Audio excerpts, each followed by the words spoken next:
Next item on the agenda is 2020-0224, Parish President Remarks Report. Mr. Jewell. Thank you, Chairman Gibbs. I will start with COVID-19 as Samantha gets the presentation put up.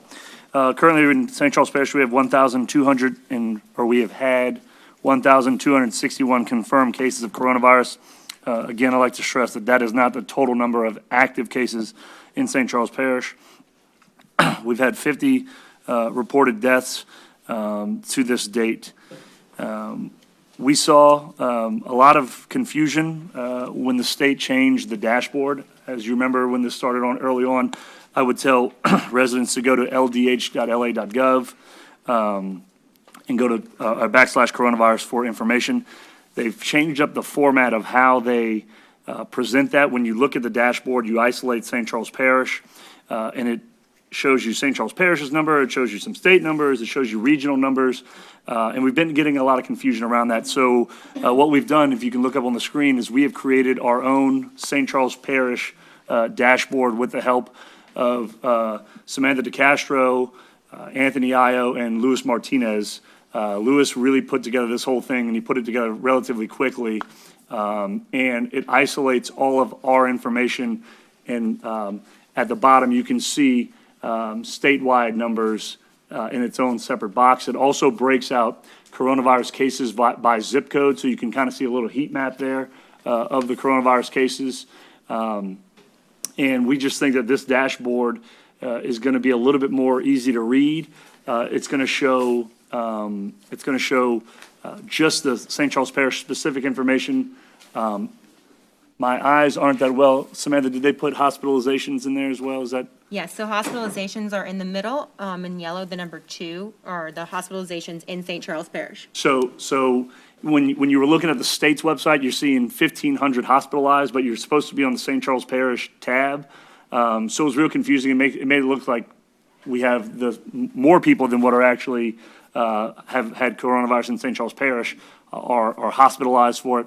And when we talk about flattening the curve and such, the hospitalization number is that key number. So currently we have 2 people in St. Charles Parish Hospital with COVID-19. So we think that this is going to be good. This will be live. It'll be updated daily. Some of these numbers will just automatically populate from the state's website. We'll grab those numbers automatically, and then we'll go in and tweak some of the other numbers, like our St. Charles Parish hospitalizations, by just following up every day with the hospital. We'll link this to the website under our COVID page. We will link it on Facebook and pin that to the top, so everybody can just go in and click that tab. It'll bring you to this. It's just a neat way to keep our information, I guess, up to date and specific to our parish. So we're excited for that to go live. The EOC through GOSEF has procured 30,000 cloth masks and 50,000 paper masks for all students in schools in St. Charles Parish. This was in conjunction with the state's school reopening guidelines. And again, we procured that through GOSEF, so the school will have access to plenty masks. In case a student forgets their mask, they'll have a mask there. And again, that's for all of our schools, both public and private, in St. Charles Parish. Beginning tomorrow, businesses can apply for up to $15,000 in grant funding for eligible expenses through the Department of Treasury for the Main Street Recovery Program, Main Street Recovery Grant Program. Businesses can apply if they visit www.louisianamainstreet.com tomorrow and apply. We'll put some more information as well. I think we put some out on Facebook earlier today. Millages are on the ballot. Did we have millage stuff on the? Okay. Millages are on the ballot currently right now during early voting. Road lighting is a 1.01 renewal. This millage covers the cost of lights, electricity for over 6,000 light poles throughout the parish, as well as the lighting on the Hale Boggs Bridge and I-310. We have 911 communications. This is a 1 mil renewal and anticipated to generate $1.3 million for a period of 10 years. This funding is a critical component for our 911 Communications for safety and lifeline. It's a safety and lifeline to citizens and emergency responders in St. Charles Parish.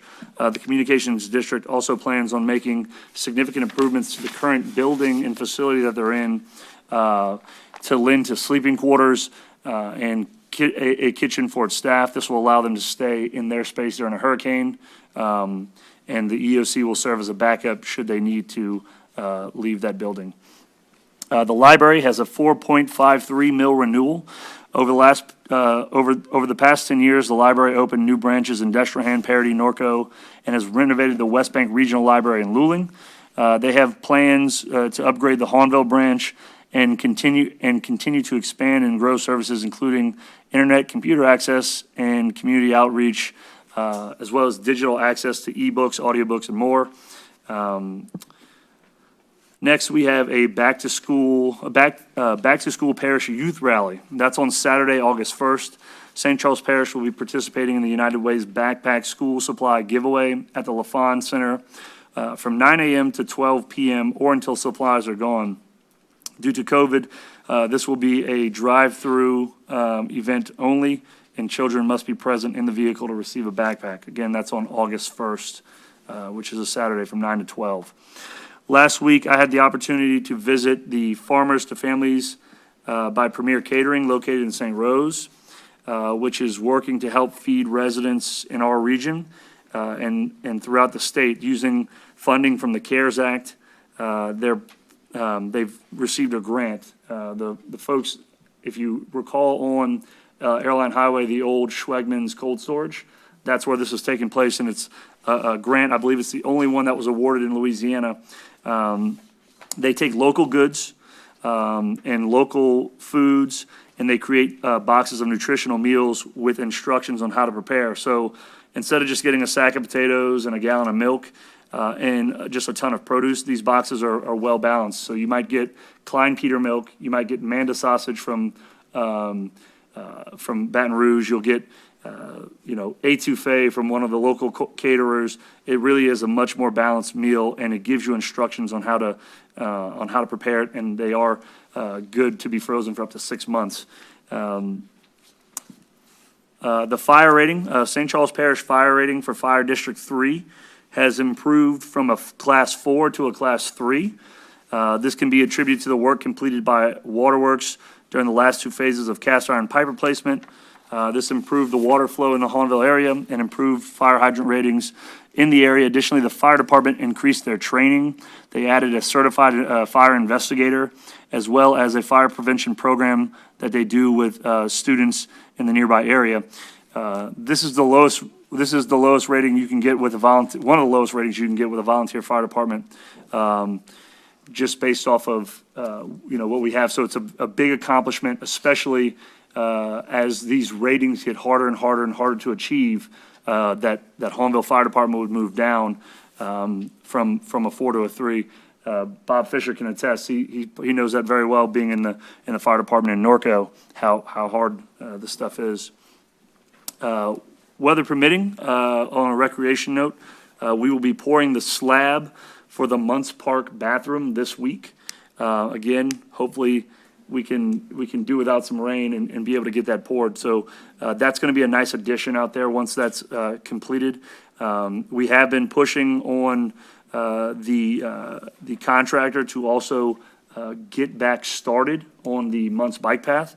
And I will be bringing some more information to you, Bob, this week. I know you've been asking about that. Blood drive coming up. Due to the outstanding turnout at our first blood drive, we have set up two additional blood drives. One is on August 10th. That's Monday from 12 to 6 p.m.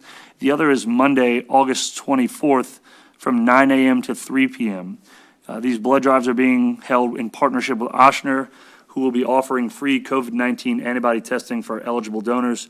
All donors must make an appointment via the link on our website and Facebook. Both blood drives will be held at the Edward A. Dufresne Community Center, and everybody will be spread out to ensure social distancing.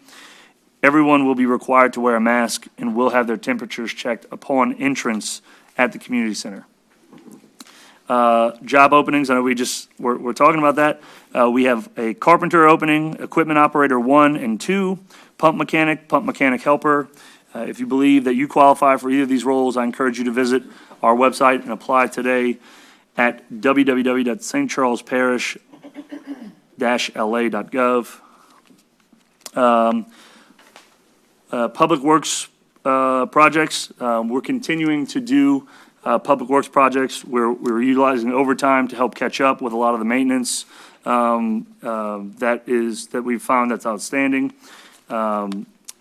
Let's see, we've utilized over 13,000 hours of justifiable overtime this year to date. Nearly half of that has been used in the last 2 months for the flooding events where we had nearly all of our public works employees out and about, and from the first flood event that we had in May. We did have some folks over the weekend working. Damian Turkett, Daryl Jones, David Dennis, Detra Thomas, Dominic Brown, Donrell McKenzie, Ernest Johnson, John Brady, Jonathan Shabbat, Justin Ward, Lionel Thomas, and Sean Wright. I just want to announce those names publicly and thank them for all the work that they were doing over the weekend in the rain to help get some drainage improvements within the parish and help blow out some blockages of catch basins and culverts. I know we had just another update here. We're going to go into the next. All right. Just a little PSA on littering. This is a pump station in Booty. I think they call this the Booty Estates pump station. As you can see, this is a smaller pump station. So that bar screen there is just where the intake is. So when people litter, it's not just unsightly and unhealthy in the parish, but this does get pulled to our pump stations eventually. Go to the next slide for me.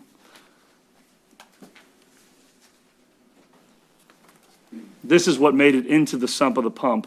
And as you can see the picture on the right, that is the bottom of the pump as it goes into the sump. So these types of things have the potential to damage a pump, maybe cause it to go down in the middle of a rainstorm. So it's important that our residents not litter. And when they see litter, that they pick it up.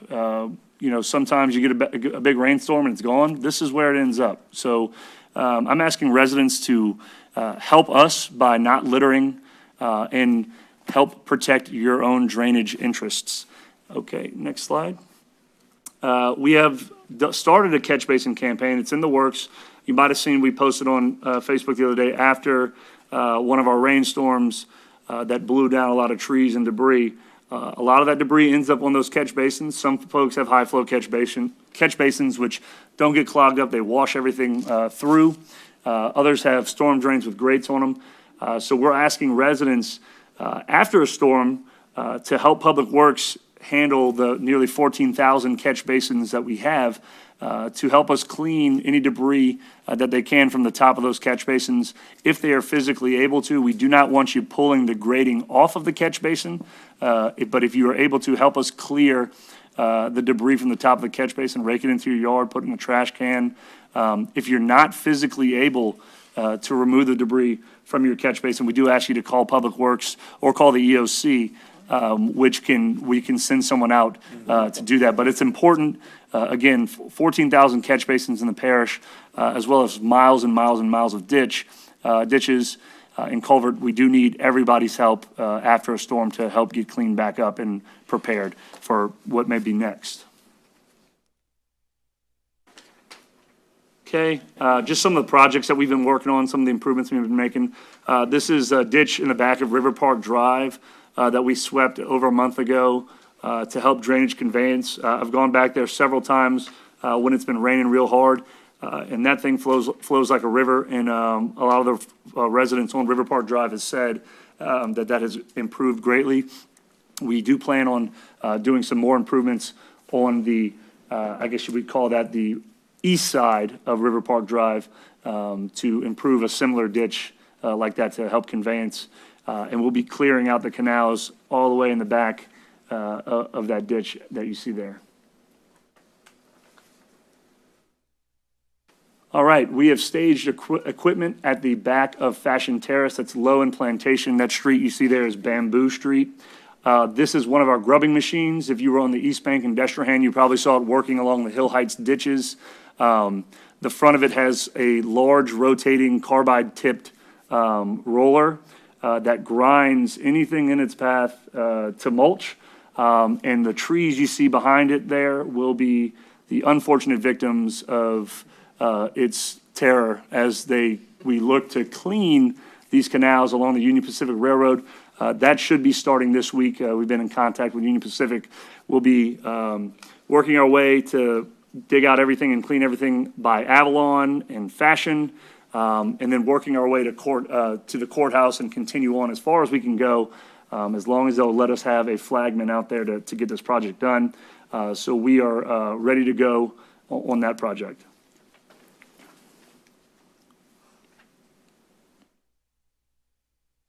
Okay, Easy Street. This is this is Easy and Paul Mallard. We swept these ditches along the railroad tracks literally last week, and that has helped a great deal. These are pictures from today, so you do see water in the ditch. Next slide. This is Ellington Street. We've been going through Ellington and Old Luling. This is on the south side of the Union Pacific Railroad, and we are upgrading culverts from smaller 12-inch culverts to miles. I believe these are 24s. Okay, so we're doubling the size of these culverts, adding some subsurface drainage to not undermine the road there. So that's going on in Old Luling. As you can see, the pipe is in the ground. They just have to come back and frame up and pour the catch basins. Again, concrete work is weather permitting. We did some road repair work and grinding on Sugar House Road to fix kind of a hump in the road. That's right before Landry Lumber. We also built a berm, a sandbag berm at Sugar House Road and Corville Drive. If you are a resident of Old Luling and you live, by Post, Milling, Corville, or if you live along Sugar House Road, then you know that when Sugar House Road ditch becomes overwhelmed with water, that this low spot in the canal bank and this low spot in the road becomes a river. Water pours out of that canal and goes down Corville, which adds more water to the already inundated Post and Milling Drive. So we've put a sandbag berm there to help contain that water in there. We'll also be coming back to put some catch basins, and we're going to be talking with Bayer about how we can limit some of the water coming from their property into that ditch. From what we've identified, a lot of that water is coming from those open fields, which is the size of Old Luling there, if not greater. So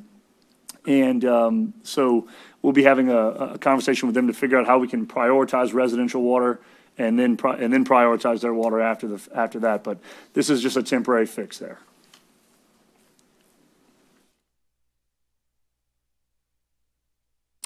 This is Paul Frederick. We had gotten some calls on Paul Frederick of some potholes. So we had crews immediately go out there and assess the risk, and we found significant potholes on Paul Frederick. So we had crews go out immediately and grind and asphalt those and do some patchwork on Paul Frederick. We do have some planning. I did hear from Lee Zarang that there are some plans to redo the whole road and help it put in some subsurface drainage in some areas where the road is being undermined by collapsing of ditches. This is Love Lane, so right off of Easy Street there, of some more upgrading of culverts, and as you can see, the catch basins need to be installed. But again, we're going through Old Luling, street by street, and trying to get the older 12-inch pipe out and put the newer 24-inch pipe in. And this real tough plastic pipe won't rot like a metal pipe will, and it's really just as strong. Miles was telling me maybe it might be stronger in some instances, and just easier to work with.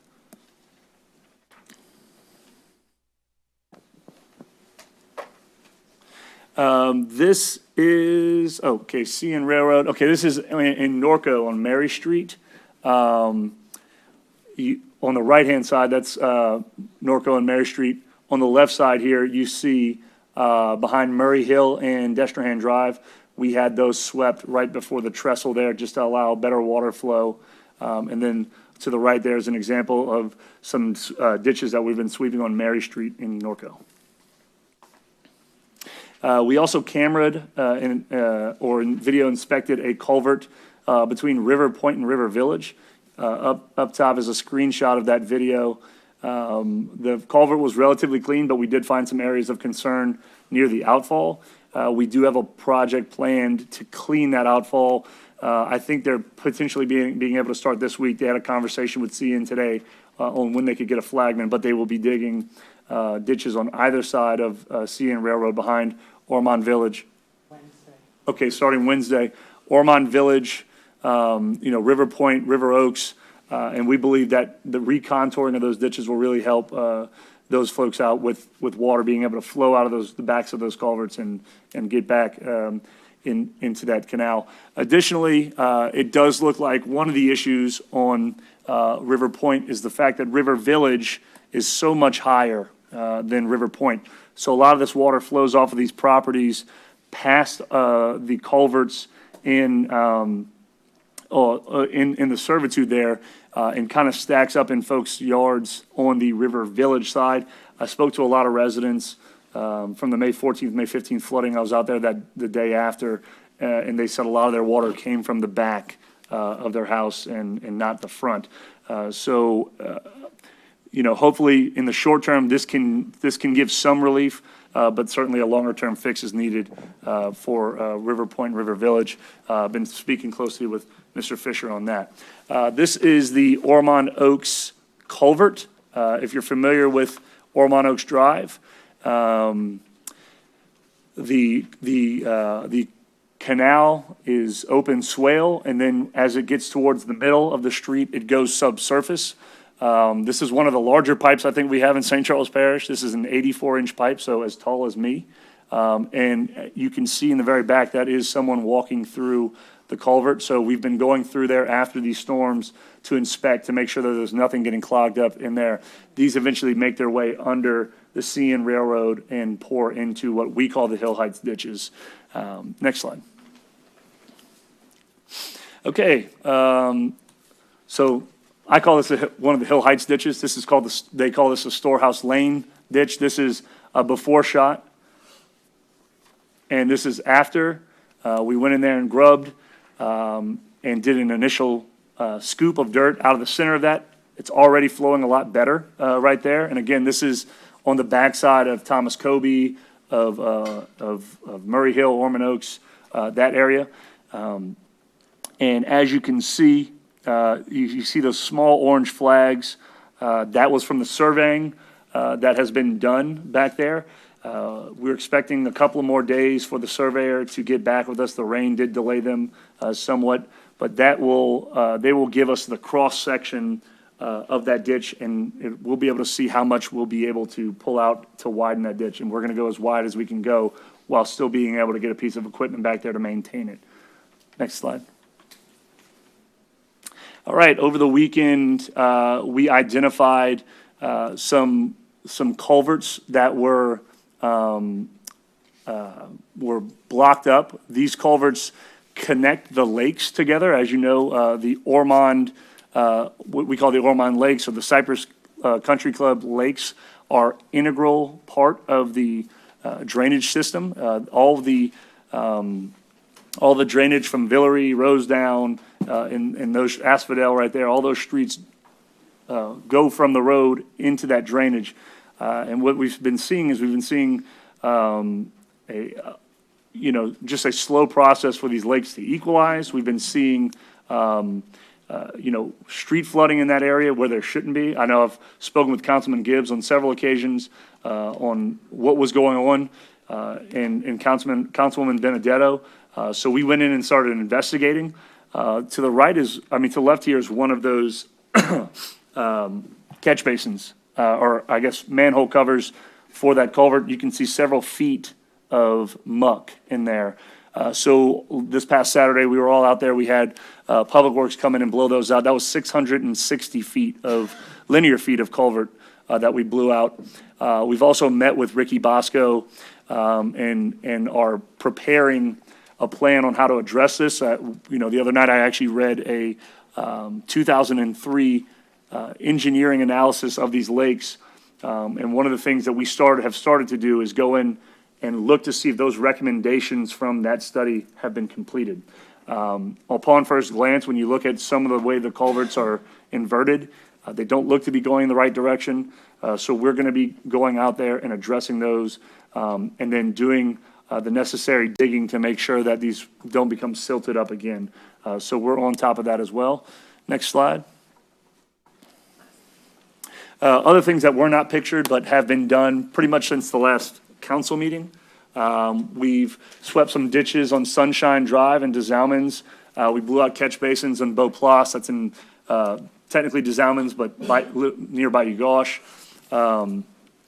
Janet Drive in St. Rose, we blew out culverts along Janet Drive. We continue to sweep and upgrade culverts throughout the parish. Grass cutting, I need residents to help us and be patient. There is a lot of grass that needs to be cut. I'm sure everybody's grass is kind of tall. I know my grass is tall right now because it's just too wet to cut. We are trying to go in and catch up, but we also do look at the condition of the ground before we cut the grass, because it's not going to help if we get on there with that big equipment and rut it all up and make it look bad. So we do try to make sure that we're cutting the grass that we can, but while not damaging anything in the process. Debris removal is still ongoing throughout the parish. We're in Old Luling. If you saw near Milling Street, a large tree fell and actually hit a house. Public Works was out there today and with Pelican getting that picked up, but there still is a lot of debris from that storm that blew through, so we're trying to catch up, working with Pelican to do that. We had a meeting, myself and Mr. Palamone had a meeting with the DOTD secretary. We told him that the ditches on Paul Mallard Road were in deplorable condition. They needed to be swept, and they needed debris removed out of them. They have, the secretary has approved the use of overtime for DOTD to get that done. So we'll stay on top of DOTD to make sure they come through and give Paul Mallard Road a thorough sweeping and remove any debris. If you've driven down Paul Mallard while it's raining, you can see the water is not moving very well. Additionally, I think 2021, Mike, is it the RPC project? Yes. So 2021, we'll be going through Paul Mallard and installing the subsurface drainage. That's a part of the Complete Streets program, and again, that's an RPC project that will add sidewalks, subsurface drainage, and will really dress Paul Mallard Road up. Additionally, we've asked them to inspect culverts under Highway 631 in DeZalmans because during this, I believe it was July 3rd, we had about 6 inches of rain in DeZalmans. We did have 4 homes that did take on water around Old Spanish Trail. And these houses all drain towards the highway. That water eventually makes its way to Tibby Pump Station, but Councilman Dufresne said that there are some collapsed culverts going under 631, so we will need DOTD's help in replacing those, and they will be going out to inspect that as well. So hopefully we can get those changed out. We can get Paul Mallard Road, and we're going to stay on top of DOTD to be, utilizing their resources in St. Charles Parish. And that was a lot, but that's all I have. Thank you, Mr. Jewell. 2 things real quick. Yes, sir. I'm not sure, but I think it's rained every day since you become parish president. Parish of plenty rain. Unbelievable. It's been unbelievable. I sent a text to you guys. I didn't, Mike, I don't have your number, but I mentioned you in this text. Mr. Bosco and his team reached out to me and couldn't have been more complimentary, more appreciative, and overall impressed. Not probably in a good way, because he found some things that he just assumed were maintained. And evidently, they haven't been maintained, and it's just guessing, but many, many, many years. So because it's my district, I do very much appreciate what you guys did and what you're doing. And when constituents call with good news, it makes things a lot easier, trust me. But thank you all very much. We'll continue to push on those. I didn't mention it here, but I do want to remind residents that the ground is super saturated right now. Oh, God. So when you see that water just sitting on top of the ground, it's not going anywhere. Remember that when it rains, nothing is getting absorbed. It's all either going into the street or to the catch basin. So you're right, it has rained a lot since I've become parish president, and we could use just a very small drought for about 1 month or so. Ms. Perrier? Thank you, Mr. Chair. I just want to say thank you, Mr. Jewell, for updating the COVID site. I want to speak to the COVID dashboard and Samantha and the whole team that was involved. There's so much misinformation about COVID out there. I know the residents will appreciate this because before they panic or underreact to whatever they hear, they can go directly here to get a better, more accurate picture of what's really going on with COVID in St. Charles. I have one quick question about it. The hospitalization tab, does that include our residents that are hospitalized outside of our parish? So we only get data from St. Charles Parish Hospital regarding that, so it does not include any resident that is hospitalized in Jefferson Parish or other neighboring Wherever. parishes. So Okay. that's just at the capacity for St. Charles Parish. And when the state gives us numbers as a region, they're only looking at the hospitals in the region and their capacity, Okay. not necessarily the residents that are affected and Okay. hospitalized. Okay, I thought the number looked a little low, and as long as we know that's what it is, that gives us a good picture. Yeah. So I appreciate it. I will note, we have asked for that data, and they are supposed to be giving us that regional data. Okay, I think they're supposed to tell us which hospitals are at, but that's probably pretty hard to track, because, you could go to whatever hospital you want to, yeah. technically. And remember, like, a lot of this data is, they put it out and then they revise it. So, Yeah. that's kind of the things that we work through every day is we look and then we get another email and then, okay, this is different. But we did want to make sure people knew, what's going on in our local hospital. We don't want people to be afraid to go to the emergency room because they think the whole hospital is full of Yeah, COVID that patients. gives them a good idea. And one of the articles I read said that, when we're in these shutdowns or these phases where people are just instilled with fear, more people actually end up getting more sick because they refuse to go to the doctor. They don't want to catch it. So Yeah. we want people to know that. But I will say at the height of coronavirus, I believe we had 6 people on ventilators, or height of when, during the stay at home, we had 6 people on ventilators at St. Charles Parish Hospital, which was a huge increase because there was never any more than 2 people on a ventilator at St. Charles Parish Hospital ever. So that was a big deal. But again, I think that number is reassuring, for, Yeah. if any other reason, just to not be afraid to go to the hospital, so. And I will that's just good. add, we will put out a press release when the dashboard is ready and live. We're making a few additional tweaks to it. And we will continue to update it. As President Jewell said, sometimes those numbers come out at noon from the state, and then we'll get an adjustment a little later in the day. So if those numbers look a little different later in the day, that's because we've gotten an update. So it's not necessarily because they were incorrect originally, but the state has made adjustments and has gotten additional information to provide more accurate numbers. Very good. Thank you. And then secondly, I'll move on to some of these projects that you referred to. I'm glad to see some things moving. And I think nowadays we kind of refer to things as either pre-COVID or post-COVID, or pre-Mayflood or post-Mayflood. So you mentioned that the Easy Street drainage work was done last week, so much appreciated. I think that whole area needs some relief from some of the stormwater. The Love Lane project, can you tell me if that was done recent? The Love Lane culvert, or maybe you may know when. Yeah, it's all fresh, just like it's around the same time they were just doing Ellington and whatnot, so Okay, those, as you know, that's just continual. They do that all throughout. I've been seeing it going on in Willowdale and Mimosa. all so over. hopefully that Love Lane project, the Easy Street ditch there, should help, alleviate some of the issues over there, the Luling Estates area. And you mentioned Paul Frederick.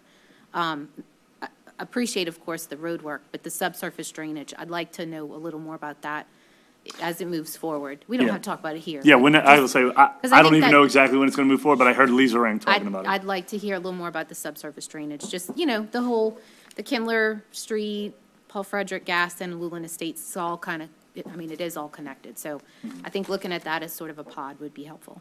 So if you start to move on it, please give me a call. Thanks, and thanks for an update. Mr. Fisher. Thank you, Mr. Chairman. Parish President Jewell, thank you very much for what you're doing. It's awesome. I know we got limited resources, and I think that's what I want to talk to you about. I think all of us have sat up here and over the past month have put work orders in on projects and things. I know Public Works, when we send them out for a work order, it's usually coming back with 3, 4, 5, 6 work orders because of stuff they're finding, because of lack of maintenance and that. I know it's traditionally part of the Norco issue. I know Mr. Bingham and I have spoke about it. Every time he sends his guys out there, he's finding stuff and he's adding stuff. What are we going to be doing? And I would just say this is the work orders for Norco. What are we doing to alleviate these backlog of work orders? Sure, thank you for that question. And Miles might want to elaborate a little bit more, but we do have a lot of work orders in right now, and we do have a limited number of crews. First thing we're doing is we're actually trying to get another crew. We're kind of down a crew on the East Bank, so we're trying to fill another crew in the East Bank to make sure that the East Bank Public Works is at full force. Additionally, we were very proactive with how, as I spoke, I believe at the June 1st meeting, that we were sending QAs out in advance instead of just following up on projects that were completed, but to go out and actively write up work orders that they are trained to look for. That has contributed to it. Additionally, I think people see Public Works out, they see things are getting done, and we've had a lot of residents who have put in work order requests, which has compounded the situation. I know Miles has met with the East Bank and West Bank superintendents, and they are prioritizing those work orders based off of their importance, as well as, I guess we'll call it like the low-hanging fruit, the things that are easy to go and get done now. But what I've told them is that it's important that we get caught up. It's important that we don't neglect the little things, because those little things do add up as well. But we'll be utilizing overtime. We'll be doing, hopefully once we get full force on the East Bank again, we'll be able to get caught up. We do ask that you guys continue to put in work orders when you see them. We try to prioritize the council requests as well. So we will be catching up. Miles has started the process of prioritizing those, and we're going to do whatever it takes, as much as we need to work to get it done. Miles, is there anything to add on that? The only thing I'd like to add is just how hard the people of Public Works, those field crews, are working. They've been putting in weekends, and remember, when you go home at night and it rains really hard in the middle of the night, those guys are out. And they're out sometimes all night. We send them home for a little bit of time, and they come in and work during the day as well. So, I want to give credit to the people that work for me that are on the streets every day, working very hard. Ms. Belloc. Thank you, Mr. Chair. Parish President, Mr. Jewell, can you give me more information on the business that you were speaking of, about the grants for small businesses? Let's see. Yes, this is a $15,000 grant. It's for funding for eligible expenses through the Department of Treasury, and that's called the Main Street Recovery Grant Program. And again, that address is www.louisianamainstreet.com. And I believe it opens tomorrow, correct, Samantha? Yes, I'll forward the council information now. Okay. Great, thank you so Samantha, much. do that. And the second one was for Mr. Bingham. I think it's Bingham. Will Public Works be hiring anytime soon, or? We have requisitions out already for hiring. We have labor positions, as Mr. Jewell said. We also have Operator 1 and Operator 2 positions open. So yes, we have positions out on the street that we are looking for right now. Okay, thank you. I'll also mention that we're actively working right now to, it's kind of difficult to explain, but some of our departments are kind of in competition with one another we often lose a lot of public works employees to waterworks. So we're actively trying to kind of level the playing field to make sure that our operators are happy where they're at. Dana was in here, but she just left. We'll be doing another job study later on this year to get a better idea of what is the appropriate pay for some of these positions. And that's the only way we can do that is through a job study and presenting that to the Civil Service Board. But I would agree that especially the positions like operators, we want to pay those guys for their talent and make sure that we're able to keep them in spot. Because those are your guys who are operating the machinery. They're the ones who are operating that vacuum truck, and they need special credentials to do it. So as much as I want them to make as much money as possible, I don't want to lose them to waterworks. And I need them to stay there. So we're working on that as well. Thank you. Ms. Gordon? Yes, thank you, Mr. Chair. Parish President Jewell, I want to thank you for your report, for all of the updates throughout the area. I also want to thank the workers of Public Works for all of their hard work. And I know the residents of Hornville and Destrehan, they will be glad to hear of the updates that's currently in process and will be in process. But there wasn't any work, or were there any work, or will there be any work done in the Bootsy and the Kelowna area? I will check. I followed up very quickly with Mel Dempster before this.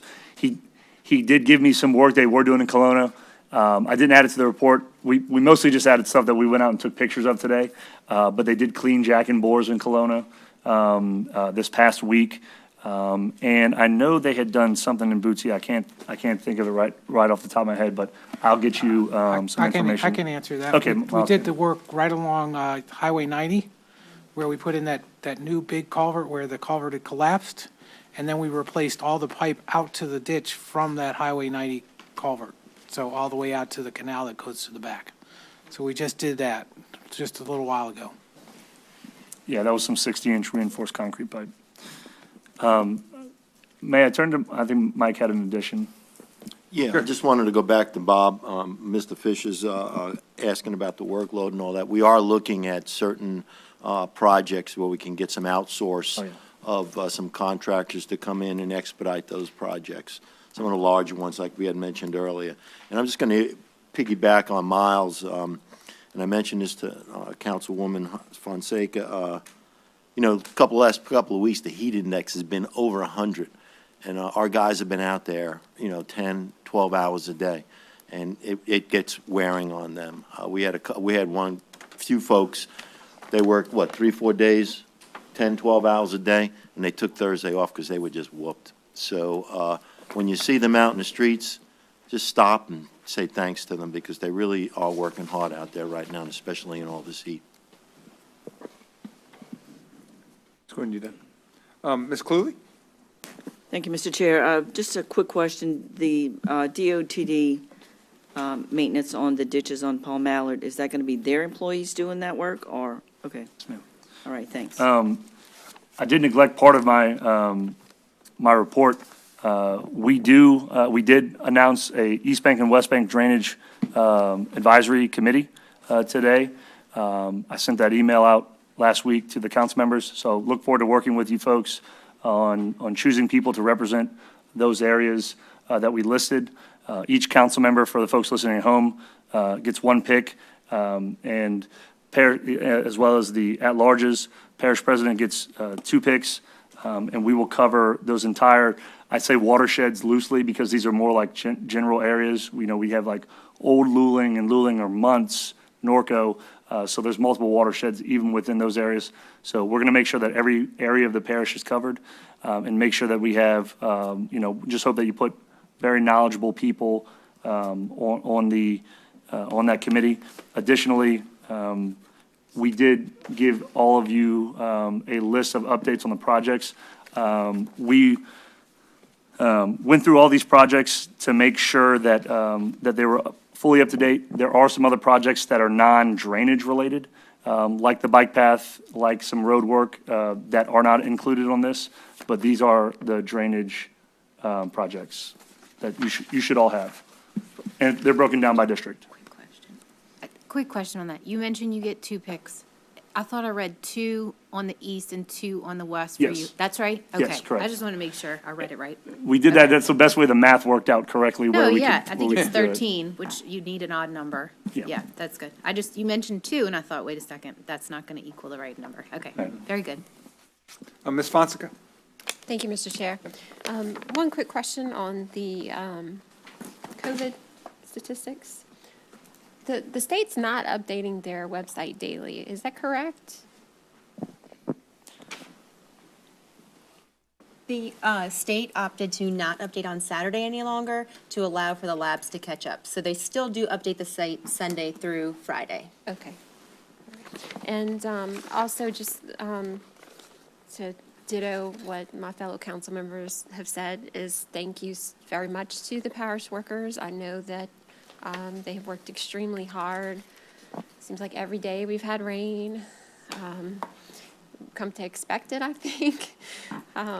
And I noticed a lot of these projects in here were from, related to some conversations that I also had with residents. So thank you for this is a lot of work that's been accomplished. And I know this is only part of it. This was what you were able to take pictures of today. So thank you all very much. This is mainly your capital improvement projects, your bigger projects that we're going to contract out. But we'll keep you up to date on all the in-house stuff that we can do. I was actually very impressed to see what the capabilities are of our folks in-house, so. Thank you, Ms. Fonseca. Any other council discussion? Ordinances introduced for public